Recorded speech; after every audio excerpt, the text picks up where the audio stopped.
Halo semuanya, kembali lagi bersama kita berdua, di mana di video kali ini kami akan mempraktikkan tentang teknik exploration state dan insight state. Nah, ini merupakan pemenuhan tugas praktikum intervensi dasar 1. Oke, sebelumnya kami akan memperkenalkan diri lagi. Saya Rahma Adelia, NIM 18081229, dan rekan saya Iwayan Diki Atmaja, NIM 18081106. Oke, tanpa menunggu lama lagi, berikut videonya. Selamat menyaksikan.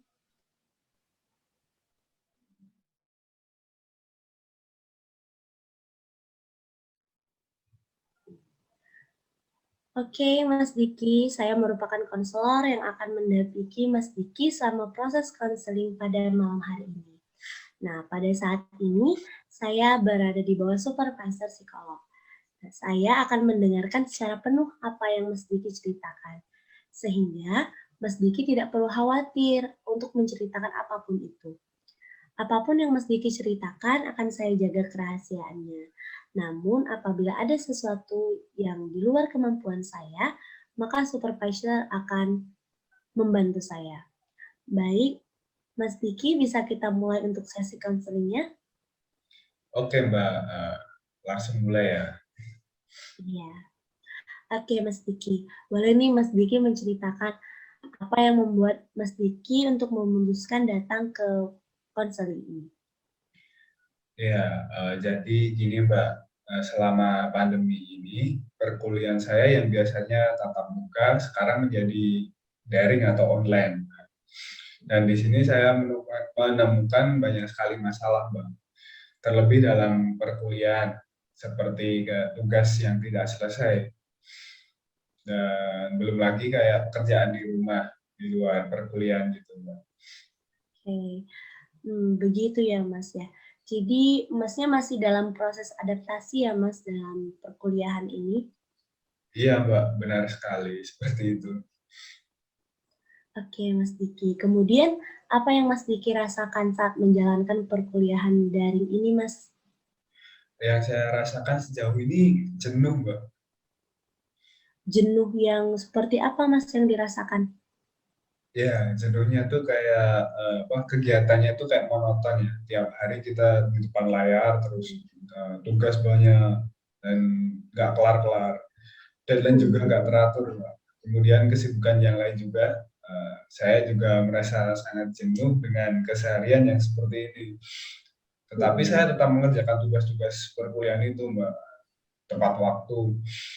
Saya tidak mau ada yang ketinggalan tugas yang lain gitu.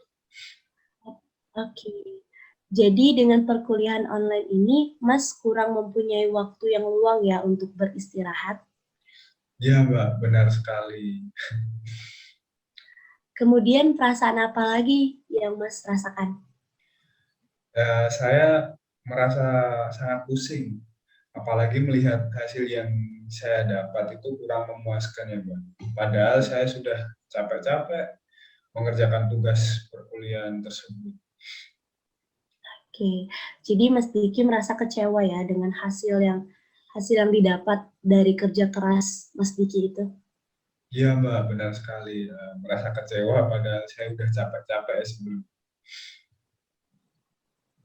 Iya Mas, saya juga bisa merasakan hal yang Mas Diki rasakan. Sudah hektik dalam mengerjakan tugasnya, namun hasilnya tidak sesuai dengan apa yang kita harapkan ya Mas ya. Iya, Mbak, nyesek banget ya. Iya. Mas Diki, setiap mata kuliahnya itu hasilnya mengecewakan atau bagaimana Mas Diki? Iya, Mbak. Oke, saya juga pernah Mas mendapatkan hasil yang tidak sesuai dengan apa yang saya harapkan itu. Oh, iya, Mbak. Kemudian apa dampak yang terjadi pada diri Mas Diki dari perkuliahan dari ini? Dampaknya gini, Mbak, saya menjadi malas untuk kerjaan apapun, saya jadi malas. Karena saya pikir saya gagal saat melihat hasilnya. Jadi saya malah malas, Mbak. Oke, baik Mas. Namun saya perhatikan Mas Diki saat saya bercerita tidak menatap ke arah saya dan sedikit gelisah seperti tidak ingin bercerita dan tidak nyaman dengan saya. Apakah seperti itu yang Mas Diki rasakan? Enggak, Mbak, bukan seperti itu. Maaf ya, saya sangat nyaman bercerita dengan Mbak Rahma. Namun saya masih kepikiran dengan deadline tugas saya, Mbak. Takut tidak terselesaikan semuanya. Terima kasih ya, Mbak, udah memperhatikan sampai sedetail itu. Malah seperti itu ya Mas ya. Jadi saking takutnya sampai selalu kepikiran gitu ya Mas ya. Ya, Namun syukurlah jika Mas Diki merasa nyaman. Oke, terima kasih kembali ya Mas Diki. Oke Mas Diki, tadi Mas Diki baru saja menceritakan bahwa Mas Diki malah menjadi malas dari perkuliahan daring ini ya Mas ya. Namun di sisi lain, Mas Diki mengatakan masih dapat menyelesaikan tugas-tugas perkuliahan itu dengan tepat waktu. iya, Mbak. Jadi saya ini nggak malas-malas banget. Buktinya ya apa, tugas tuh bisa saya selesaikan sesuai waktu yang ditentukan. Meski kadang mepet dengan deadline-nya. Iya Mas. Nah, kemudian masih ada yang ingin Mas Diki ceritakan? Ada, Mbak. Ya, saya tadi kan cerita kalau saya ini selalu merasa gagal, Mbak. Nah, perasaan seperti ini malah membuat saya menjadi tidak percaya pada diri sendiri, Mbak, dan merasa bahwa saya tidak melakukan apa-apa. Tapi, Mbak, meski begitu saya dalam suatu hari ini kurang bagi saya dan saya merasakan kelelahan yang luar biasa. Oke, mungkin Mas Diki merasa seperti itu karena kegiatan setiap harinya monoton ya Mas ya. Terlebih lagi nilai-nilai yang didapat di perkuliahan juga tidak sesuai dengan ekspektasi dari Mas Diki. Iya, Mbak. Tapi apakah perasaan seperti itu wajar dialami, Mbak? Saya rasa hal yang seperti itu adalah hal yang wajar, Mas. Nah, jadi pengalaman saya saat masih menempuh perkuliahan, setiap hari tanpa henti tugas perkuliahan itu datang, Mas. Saya juga merasakan lelah dan kecewa apabila saya gagal, serta saya juga merasa minder dengan teman-teman saya yang sepertinya menikmati masa-masa perkuliahannya itu tanpa ada beban. Hmm. Jadi saya rasa itu adalah hal yang wajar, Mas. Iya, Mbak, itu sama banget kayak yang saya rasakan ini. Berarti itu memang hal wajar ya, Mbak? Iya, Mas Diki, benar Hmm, sekali.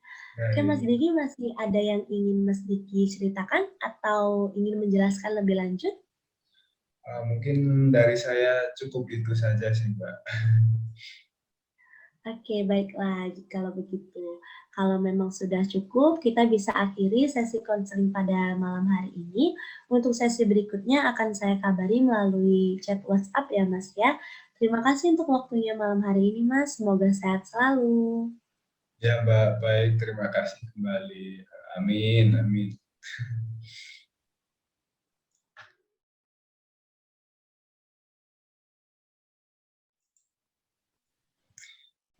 Baik, Mbak Rahma. Mungkin boleh diceritakan kepada saya alasan kenapa Mbak Rahma ingin mengikuti konseling ini, Mbak. Oke Mas, jadi kan gini Mas, awalnya itu waktu corona pertama kali datang ke Indonesia itu kan tiba-tiba pekerjaan saya langsung online. Nah, saya tuh merasa senang gitu kan, awalnya merasa senang mendengar berita itu, namun lama-kelamaan pikiran saya itu salah, ternyata pekerjaan online ini malah membebani diri saya dan selalu ada tugas yang menumpuk. Begitu ya, Mbak.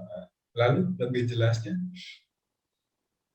Nah, iya Mas, selain itu saya juga punya banyak tugas yang harus saya selesaikan di rumah, misalkan membantu orang tua begitu kan. Nah, karena banyak tugas itu, saya tuh merasa stres dan tidak fokus untuk melakukan semua pekerjaan. Berarti dengan adanya kerja di rumah ini membuat Mbak Rahma kurang fokus terhadap pekerjaan ya, Mbak? Ya, begitulah Mas yang saya alami. Oke. Lalu apakah Mbak Rahma tertekan dengan banyaknya tugas dari kantor ketika bekerja di rumah? Iya Mas, tertekan banget malah. Saya merasa kayak stres dan ya stresnya tuh aduh banget lah pokoknya. Hmm, ya berarti merasa penat ya Mbak terhadap sistem kerja online di rumah ini.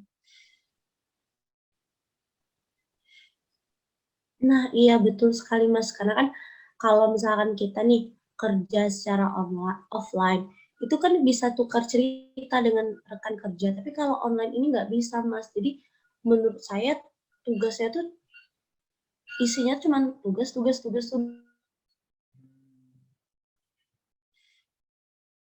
Iya, halo,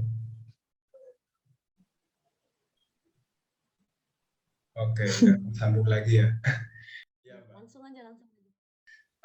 Wajar sekali ya apa Anda mengalami itu karena mungkin belum terbiasa dengan kebiasaan baru. Iya Mas, mungkin seperti itu ya Mas ya, belum terbiasa dengan kerja online dari rumah. Iya, saya juga pernah merasakan hal tersebut, Mbak, ketika saya pertama kali bekerja di tempat baru. Oh iya Mas, namun parahnya lagi kadang saya itu dimarahin Mas. Kalau misalkan nggak bantu orang tua karena mereka menganggap saya di rumah itu nggak ada pekerjaan begitu. Jadi hal itu juga Mas yang bikin saya jadinya malas buat ngerjain apa-apa. Oke, oke, oke. Lalu Mbak Rahma gimana menanggapi hal tersebut?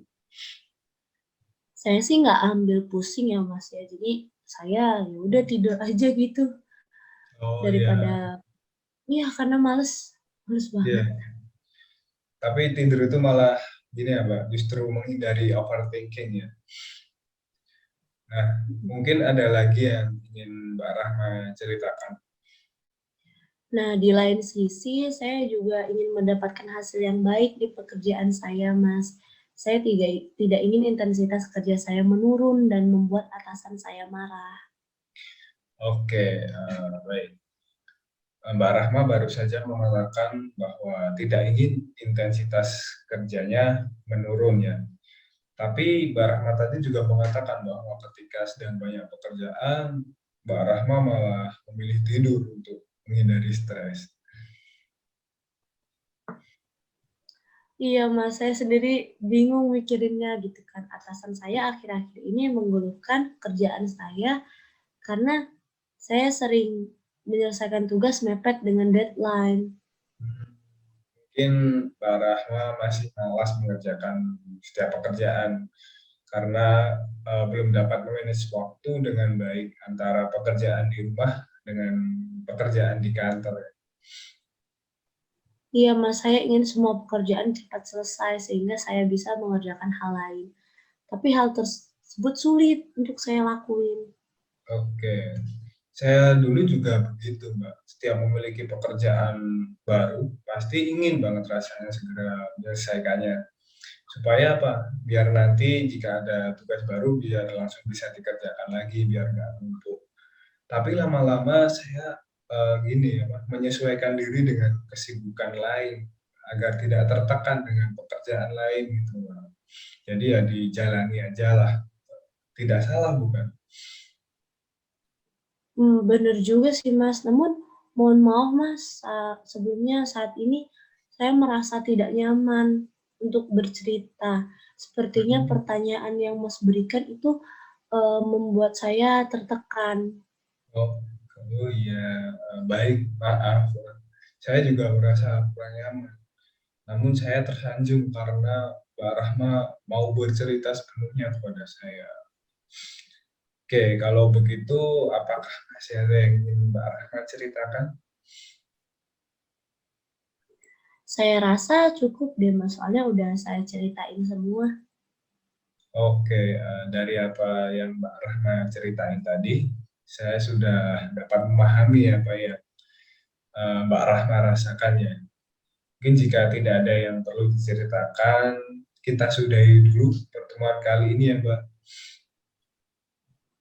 Iya Mas, boleh. Iya. Baik, baik, Mbak Rahma selamat apa, melanjutkan aktivitasnya lagi ya. kita bisa bertemu di lain waktu. Terima kasih, Mbak. Iya, Mas. Terima kasih kembali. Baik.